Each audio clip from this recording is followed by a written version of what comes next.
Today's show is brought to you by DLO.com, Digital Lifestyle Outfitters.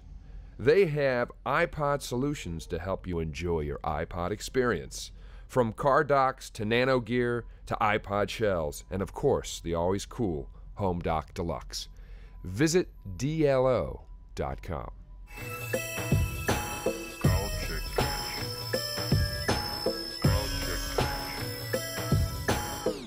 I'm at the Opera Gallery in New York City in Soho, and I'm with Lori Earley.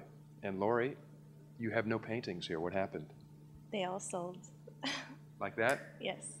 That's fantastic. And for Yeah. such a young artist, how did you have this kind of instant notoriety? It all started with the cover of Juxtapose. I sent my work to Juxtapose magazine, and they loved it. They put me right on the cover, did an article on me, and that got me a lot of exposure, and things just took off from there. So. How many years ago? That was, I think, 2 years ago. So I'm really thankful to them. That's for an that. extraordinary accomplishment. Yeah. That's the power of the media, though. Yeah, definitely. It got my work out there. And how long had you been slaving prior to that? Not that long. I was just doing illustration before that to pay the bills. And what little time I had, I put towards my own personal paintings. And then I just got lucky. I sent my stuff to them. The first shot, they put me on the cover.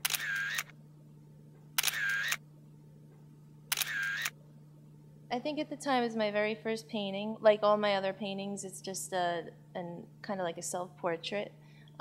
Every painting has some symbolism in it. The dragonfly is a symbol of something.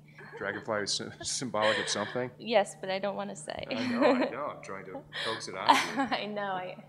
It's very personal, so. She's blushing.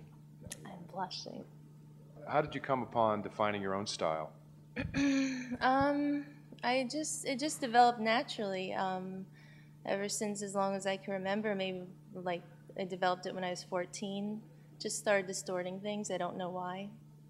Maybe it's kind of like a reflection of how I feel inside coming out visually. That's the only way I can really describe it. So. And you also said you don't paint any men at this point in your career. I knew you were going to ask me that. Yes, I don't paint men. I don't know why. I just love painting women. I think they're great subjects, and I'm a woman myself, so it's a form of expression, and it's like a self-portrait in every painting. So. Tell me about this painting, The Parting.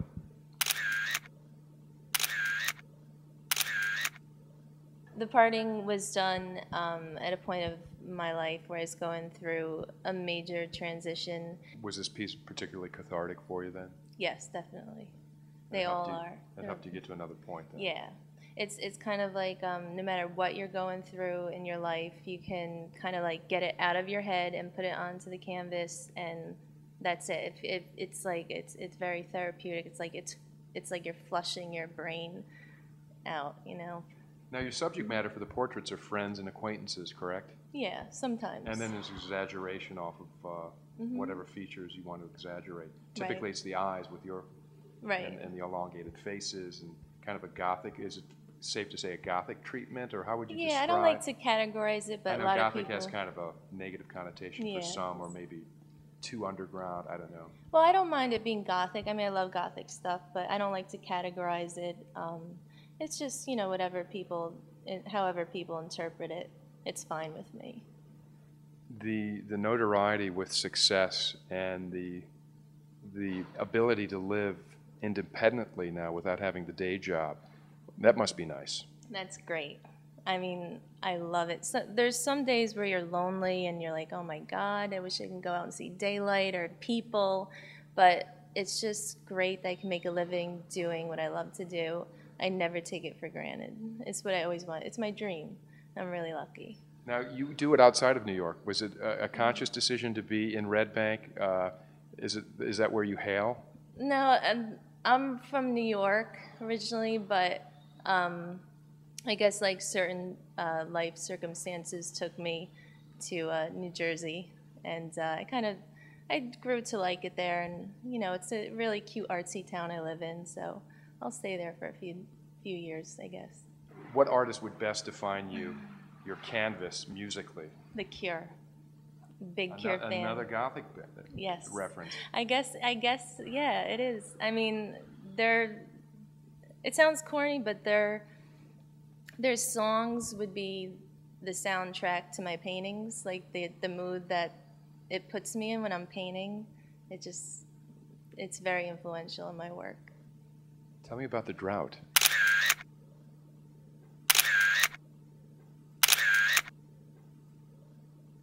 The drought, it was done around the same period as the parting, and again, I was going through that transition.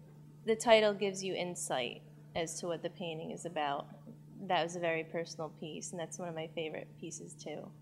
The Drought and the Wish, those would be my two favorites. So they had to be very difficult to let go, to sell. They were. The Drought, actually, I was working on it right up until I shipped it out, and then I never saw it again. So I didn't even get a chance to actually look at it when I was done and appreciate it. But how do you feel about letting that work go to sell that work? I know a lot of artists don't like to sell their favorite pieces and they just refuse, no matter the cost. Yeah, it's very, very hard because you get very attached. At first it was very difficult and I couldn't get used to it. And here you are, you're painting something for a month and you feel like it's your child and then you just give it away. And it's very hard. But then you realize it's a business and you get used to it. But it's still hard. It's very difficult. I don't own any original paintings. Not one? No. Tell me about the process of painting. Are you rendering something with a very detailed sketch initially in pencil and then you're applying the oil? Yeah, I do. Not a detailed sketch. I just do a photo shoot and then I do a drawing from the shoot. There's a quick sketch, transfer it on the board, and then I do an underpainting. And then I paint in layers, which is why my paintings take so long. But that's how I can get the quality of the different colors and the depth. When you're taking a straight photo, or is it a distorted photo? It's just a regular photo, and I just distort it in my head when I draw it. And a lot of people think I use computers or Photoshop, but I know nothing about computers. I only know how to work my email and go on my website. Tell me about The Wish with the Lamb.